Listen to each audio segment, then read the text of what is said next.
आज की कहानी में हम जानेंगे कि क्यों एक राजकुमारी ने गधे की खाल पहनी। तो चलिए शुरू करते हैं।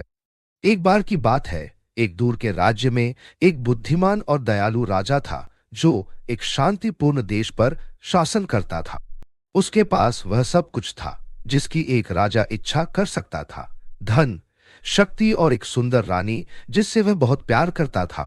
साथ में उनकी एक प्यारी बेटी राजकुमारी अलीना थी। राजकुमारी न केवल सुंदर थी बल्कि दयालु भी थी और राज्य में सभी लोग उससे प्यार करते थे। हालांकि एक दिन रानी गंभीर रूप से बीमार पड़ गई। देश के सर्वश्रेष्ठ डॉक्टरों के तमाम प्रयासों के बावजूद उसे बचाया नहीं जा सका।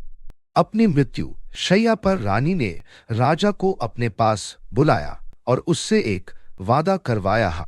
मेरे प्यारे पति, अगर तुम कभी दोबारा शादी करो तो मुझसे वादा करो कि तुम केवल उसी से शादी करोगे जो मेरी तरह सुंदर और दयालु हो। राजा, जो अपनी रानी से बहुत प्यार करता था, ने भारी मन से उससे वादा किया। रानी के निधन के बाद राजा दुख से भर गया। कई वर्ष बीत गए और रानी के बिना राज्य को कष्ट होने लगा। लोगों ने राजा से पुनर्विवाह करने की विनती की ताकि राज्य को एक नई रानी मिल सके। लेकिन राजा को अपनी पत्नी से किया गया वादा याद आया और उसने किसी भी ऐसी लड़की से शादी करने से इनकार कर दिया जो उसकी तरह सुंदर और दयालु नहीं थी।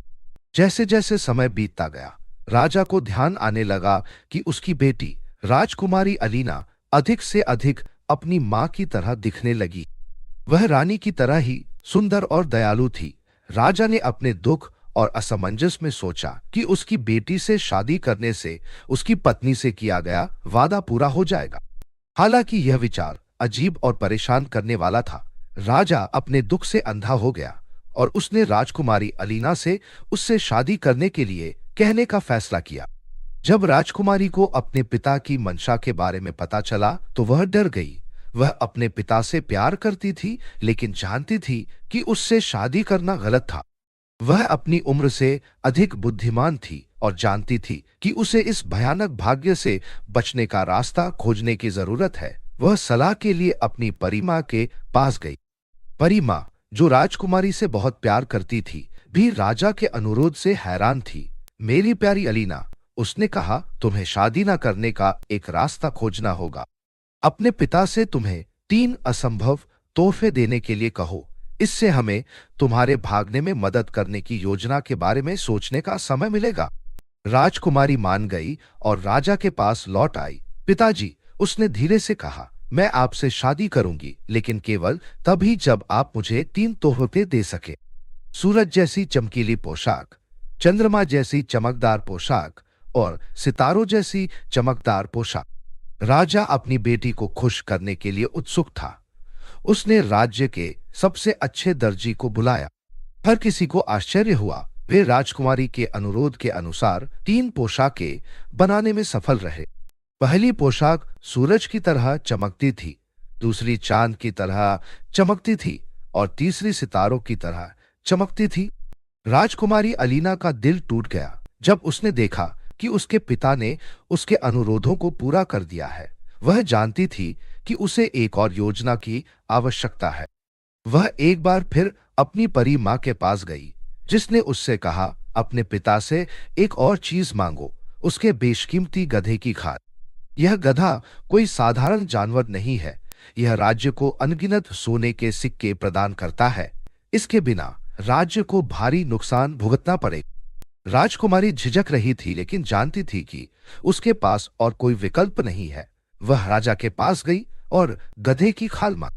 हालांकि राजा उसके अनुरोध से हैरान था, लेकिन वह अपनी बेटी से इतना प्यार करता था कि उसने गधे की बलि देने का आदेश दिया और उसे उसकी खाल दे दी। गधे की खाल लेकर राजकुमारी अलीना उस रात महल से भाग गई। उसने छुपने के तौर पर गधे की खाल पहनी थी और उसके नीचे अपनी खूबसूरत पोशाकें छिपा रखी थी। उसने राज्य से बहुत दूर जंगलों और नदियों के पार यात्रा की, जब तक कि वह एक दूर देश में नहीं पहुंच गई जहां उसे कोई नहीं जानता था।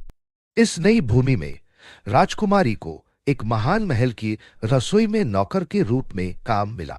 गधे की त्वचा में उसकी खुरदुरी उपस्थिति के कारण अन्य नौकरों ने उसका मजाक उड़ाया। और वह उसे डोंकिस्किन बुलाने लगी। चिढ़ाने के बावजूद राजकुमारी अलीना दयालु और सौम्य बनी रही, बिना किसी शिकायत के अपना काम करती रही। एक दिन महल के राजकुमार ने एक भव्य समारोह आयोजित किया, जिसमें राज्य की सभी लड़कियों को भाग लेने के लिए आमंत्रित किया गया। राजकुमारी, जिसने अपनी सुंदर पोशाकें छिपा रखी थी, जाना चाहती थी, लेकिन जानती थी कि गधे की खाल पहनकर वह समारोह में नहीं जा सकती।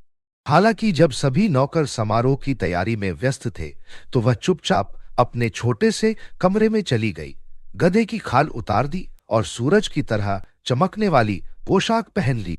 समारोह पर हर कोई उस रहस्यमयी राजकुमारी को देखकर चकित रह गया, जो कहीं से प्रकट हुई थी। राजकुमार विशेष रूप से उसकी सुंदरता से मोहित हो गया था। उसने पूरी रात उसके साथ नृत्य किया और एक बार फिर उसने राजकुमार का दिल जीत लिया।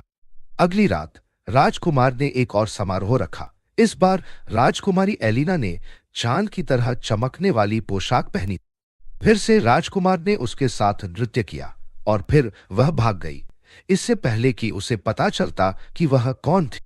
तीसरी रात उसने वह पोशाक पहनी जो सितारों की तरह चमक रही थी, लेकिन इससे पहले कि वह उसका नाम जान पाता, राजकुमारी अलीना केवल एक सुनहरी अंगूठी छोड़कर भाग गई। रहस्यमय राजकुमारी को खोजने के लिए दृढ़ संकल्पित राजकुमार ने घोषणा की कि वह उस महिला से शादी करेगा जिसके हाथों में वह अंगूठी फिट आ जाए। वह घर घर जाकर उस लड़की की तलाश करने लगा जो अंगूठी पहन सके। जब वह महल की रसोई में पहुंचा, जहां डोंकिस्किन काम करती थी, तो उसने अंगूठी आजमाने के लिए कहा, जिससे सभी को आश्चर्य हुआ। अन्य नौकर उस पर हंसे। उन्हें लगा कि यह असंभव है कि अंगूठी इस नौकरानी लड़की को फिट होगी। लेकिन जब डोंकिस्किन ने अंगूठी को उसकी उंगली में पहनाया, तो वह पूरी तरह से फिट हो गई। आश्चर्यचकित राजकुमार को एहसास हुआ कि यह विनम्र रसोई नौकरानी वह रहस्यमय राजकुमारी थी जिसके साथ उसने समारोह पर नृत्य किया था। उसने उससे गधे की खाल उतारने के लिए कहा, और जब उसने ऐसा किया तो उसकी असली सुंदरता सबके सामने आ गई। राजकुमार और राजकुमारी अलीना की शादी एक भव्य समारोह में हुई और वे हमेशा खुशी खुशी रहने लगे। राजा, उसके पिता, जो अपनी बेटी के लापता होने के बाद दुखी थे, को शादी में आमंत्रित किया गया था। उसे अपनी गलती का एहसास हुआ और वह अपनी बेटी को खुश और सुरक्षित देखकर खुशी से भर गया। और इस तरह राजकुमारी अलीना दयालुता और बुद्धिमत्ता के साथ शासन करते हुए नए राज्य की रानी बन गई।